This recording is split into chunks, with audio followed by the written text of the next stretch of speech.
दोस्तों, साल था 2017। हवाई में मौजूद एस्ट्रोनॉमर्स रिसर्च कर रहे थे।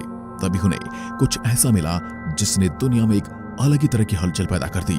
दरअसल एस्ट्रॉयड था जिसका आकार बहुत ही अजीब था, और हैरानी की बात यह भी थी कि ऑब्जेक्ट हमारे सौरमंडल का नहीं था, बल्कि सौरमंडल के बाहर से आया था।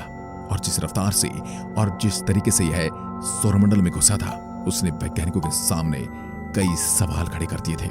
कई सारे कॉन्स्पिरेसी थियरिस्ट के मुताबिक यह कोई एस्ट्रॉयड नहीं बल्कि एलियंस के द्वारा भेजा गया एक स्पेसशिप था।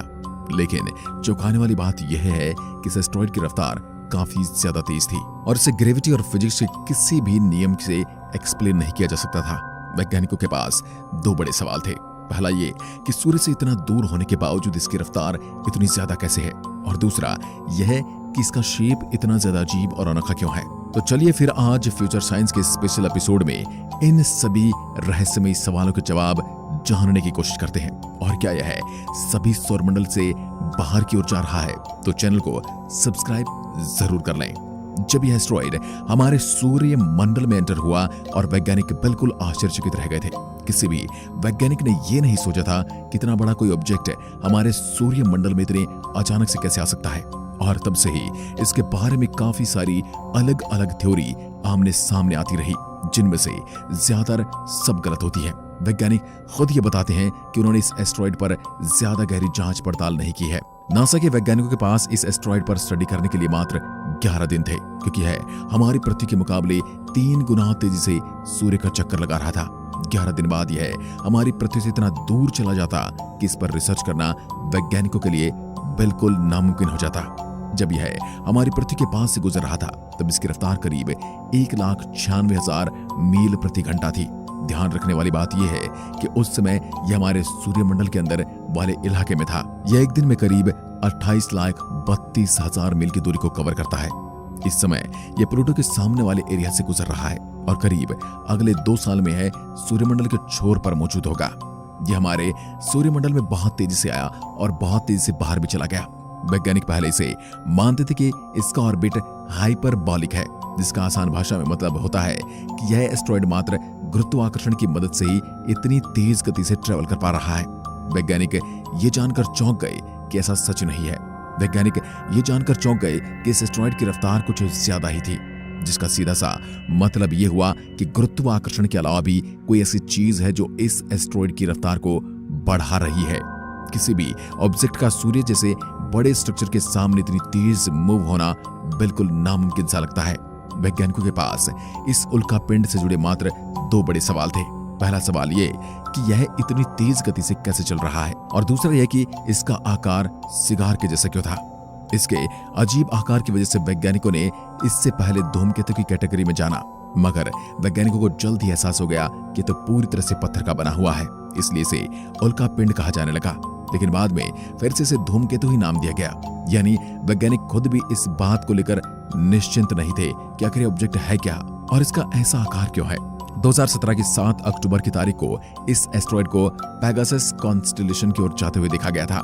जब यह हमारे सूर्यमंडल में आया था, तब हमारे पास इतने खाली इंस्ट्रूमेंट नहीं थे कि हम इसकी ज्यादा तस्वीरें खींच पाए, इसलिए हमारे पास इससे जुड़ा काफी कम डेटा है। हार्वर्ड यूनिवर्सिटी के एस्ट्रोनॉमी डिपार्टमेंट के हेड के मुताबिक हमारी मिल्की वे आकाशगंगा में एलियन मौजूद हैं और हमारे सूर्यमंडल में ही करीब 1000 एलियन क्राफ्ट चक्कर लगा रहे हैं। ध्यान रखिए कि उन्होंने यह बिल्कुल भी नहीं कहा कि ओमा एक एलियन स्पेसक्राफ्ट है, लेकिन उन्होंने इस संभावना से इनकार भी नहीं किया। पिछले कुछ सालों में हमने करीब 4 इंटरस्टेलर ऑब्जेक्ट को ढूंढा है और यह सूर्यमंडल से अलग अलग डायरेक्शन से आए हैं। अगर हम सूर्यमंडल के अंदर ही देखते हैं तो हमें कई सारे ऐसे ऑब्जेक्ट दिखते हैं जो सूर्यमंडल की हिस्ट्री से मेल नहीं खाते।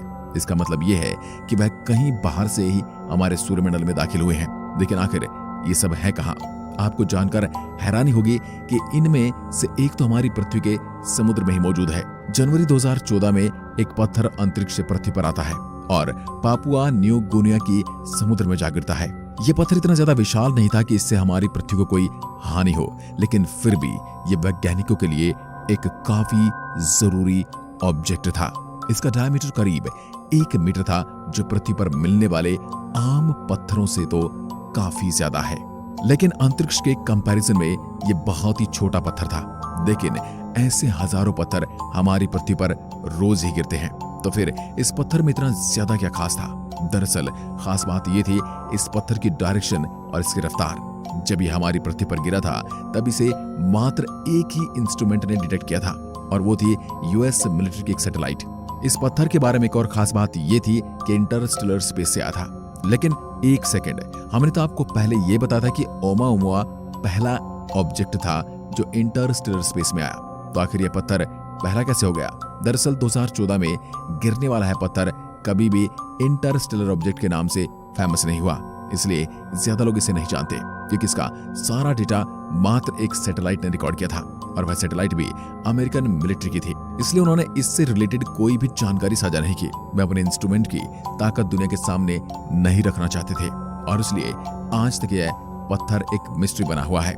लेकिन आपको जानकर हैरानी होगी कि 2022 में नासा ने यूएस डिफेंस डिपार्टमेंट से पार्टनरशिप करी, जिसमें वह इस पत्थर से जुड़ी जानकारी साझा करने के लिए राजी हो गए। फाइनली 2022 में ही इस पत्थर को ऑफिशियली सूर्यमंडल में दाखिल होने वाला पहला इंटरस्टेलर ऑब्जेक्ट मान लिया गया। यानी अब ओumuamua ऐसा पहला ऑब्जेक्ट नहीं है जो हमारे सौरमंडल से बाहर से आया हो। वैज्ञानिकों की एक टीम तो उस पत्थर को ढूंढने के लिए भी समुद्र में मिशन लॉन्च करने वाली है। कई वैज्ञानिक अभी भी कहते हैं कि यह पत्थर एलियन टेक्नोलॉजी का एक डिवाइस है जो जानबूझकर समुद्र में भेजा गया, जिससे पृथ्वी से जुड़े डाटा को एलियंस तक पहुंचाया जा सके। यूएस डिफेंस डिपार्टमेंट से यह पता चला है कि यह पत्थर समुद्र में गिरा था, भारी मात्रा में लोहे से बना हुआ है, जिसकी वजह से वह इतना ज्यादा मजबूत था। हार्वर्ड यूनिवर्सिटी के एस्ट्रोनॉमी ग्रुप के हेड ऐसा बताते हैं कि आगे चलकर हम उस पत्थर को पानी से निकालकर उस पर रिसर्च करेंगे। खैर, अब सवाल आता है कि ऑब्जेक्ट नेचुरल थे या फिर आर्टिफिशियल, यानी ये सच में किसी तारामंडल से आए थे या फिर इसे किसी एलियन सिविलाइजेशन ने हमारी पृथ्वी पर भेजा था। आमतौर पर ओumuamua के शेप के एस्टेरॉयड हमें नहीं देखने को मिलते हैं। ब्रह्मांड में मौजूद हर चीज हमेशा एक गोल स्ट्रक्चर बनने की कोशिश करती है, लेकिन जिन चीजों के पास ज्यादा द्रव्यमान होता है वह गोल बन जाते हैं, जैसे तारे, ग्रह और चंद्रमा। लेकिन ब्रह्मांड में सिर्फ यही ऑब्जेक्ट नहीं होते, बल्कि कुछ ऐसे भी ऑब्जेक्ट होते हैं जिनका द्रव्यमान ज्यादा नहीं होता, जैसे धूमकेतु, उल्कापिंड और बाकी छोटे छोटे पत्थर और मेटल के टुकड़े। ये ऑब्जेक्ट गोल तो नहीं हो पाते, लेकिन गोल होने की पूरी कोशिश करते हैं। लेकिन सूर्यमंडल के बाहर से आने वाले इस ओumuamua ऑब्जेक्ट के साथ ऐसा नहीं था। ये किसी भी एंगल से गोल नहीं था, इसलिए ऑब्जेक्ट वैज्ञानिकों के शक के दायरे में है। भले ही आज हमारे ब्रह्मांड में एलियन मौजूद हो न हो, लेकिन विशेषज्ञों का मानना है कि एक समय ऐसा जरूर था जब एलियन मौजूद थे, और उन्होंने ही ये स्पेसक्राफ्ट हमारी पृथ्वी पर भेजे हैं। इन क्राफ्ट की खास बात यह है कि इन्हें चलाने के लिए किसी लिविंग चीज की जरूरत नहीं पड़ती। ये खुद ही अपने आप को कंट्रोल कर लेते हैं और अपना रास्ता तय करके बिल्कुल सही लोकेशन पर चले जाते हैं। इतने विशाल ब्रह्मांड में जहां पर इतने सारे ग्रह मौजूद हैं, उनमें से सिर्फ हम ही जीवित हों, ऐसा होने के बहुत कम चांसेस हैं। कोई ना कोई तो ऐसा जरूर है जो हम पर नजर रख रहा है या फिर नजर रखने की कोशिश कर रहा है। ओumuamua हमारे सूर्यमंडल से बहुत तेजी से बाहर जा रहा है, लेकिन अभी भी वैज्ञानिक इस पर रिसर्च करने की प्लानिंग कर रहे हैं। इतने सालों में जो भी डेटा कलेक्ट हुआ है उससे पता चलता है कि ओumuamua किसी एक सिंगल मटेरियल से नहीं बना हुआ है, बल्कि इसमें काफी अलग अलग तरह के मटेरियल मौजूद हैं। आज के समय में भी एक ऐसे स्पेसक्राफ्ट बनाने की प्लानिंग चल रही है जो 2051 तक ओumuamua तक पहुंच जाए और उस पर लैंड करके उसके बारे में स्टडी करेगा। अब ऐसा स्पेसक्राफ्ट असलियत में लॉन्च होता है नहीं, ये तो वक्त ही बताएगा। आपको क्या लगता है, हमारे सौरमंडल में एलियन स्पेसक्राफ्ट आ चुके हैं या नहीं? हमें कमेंट करके जरूर बताइए। आज के वीडियो में बस इतना ही। धन्यवाद।